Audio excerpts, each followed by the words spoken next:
Baik, terima kasih. Selamat malam. Saya atas nama Hieronymus Naga, kelas IP 1A2, akan menjawab pertanyaan UAS Sisiologi Pemerintahan. Nomor 1. Jelaskan apa yang Anda pahami tentang ruang lingkup sosiologi pemerintahan. Yang pertama, kepercayaan masyarakat pada pemerintahan adalah indikator yang menunjukkan dukungan masyarakat terhadap kebijakan serta program-program pembangunan yang telah dilaksanakan oleh pemerintahan. Yang ke-B, partisipasi masyarakat dan pemerintahan yang partisipatif berarti peran serta seseorang atau sekelompok masyarakat dalam proses pembangunan, baik dalam bentuk kegiatan dan memberi masukan berupa pikiran, tenaga, waktu, keahlian, modal, dan materi, serta ikut memanfaatkan dan menikmati hasil pembangunan. Yang ke-C, pemberdayaan masyarakat adalah proses pembangunan di mana masyarakat berinisiatif untuk memulai proses kegiatan sosial untuk memperbaiki situasi dan kondisi diri sendiri.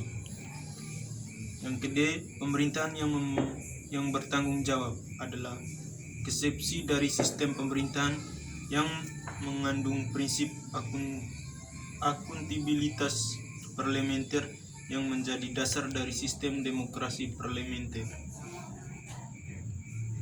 E. Pelayanan pemerintahan adalah segala bentuk jasa pelayanan, baik dalam bentuk barang publik maupun jasa publik, pada prinsip menjadi tanggung jawab dan dilaksanakan oleh instansi pemerintahan. F. Yang ke-A itu kekuasaan adalah kewenangan yang bisa dapat oleh seorang atau kelompok untuk menjalankan kewenangan tersebut sesuai dengan kewenangan yang diberikan. Yang ke-B, legitimasi adalah kualitas hukum yang berbasis diartikan seberapa jauh masyarakat mau menerima dan mengakui kewenangan, keputusan atau kebijakan yang diambil oleh seseorang pemimpin.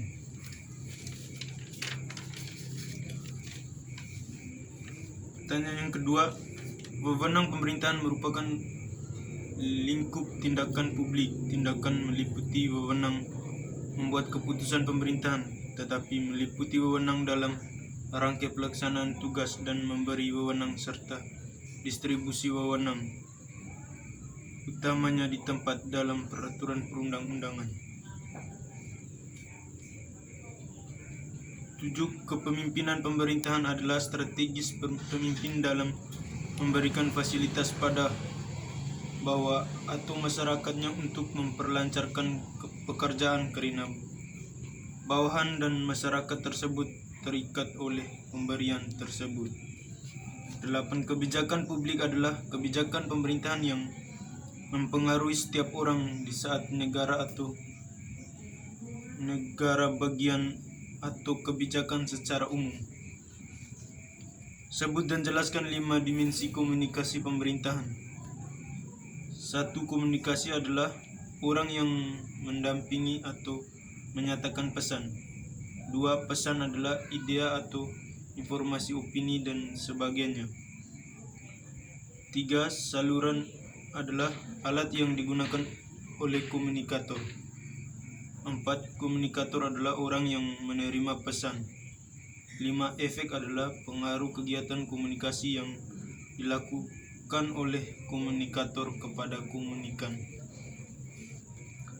Yang ketiga, jelaskan apa yang dimaksud dengan pelayan publik dan layanan sipil. Sertakan dengan contohnya. Pelayanan publik adalah segala bentuk pelayanan jasa, baik dalam bentuk barang publik maupun jasa publik. Contohnya, pelayanan kesehatan, pelayanan pendidikan, pelayanan peradilan, pelayanan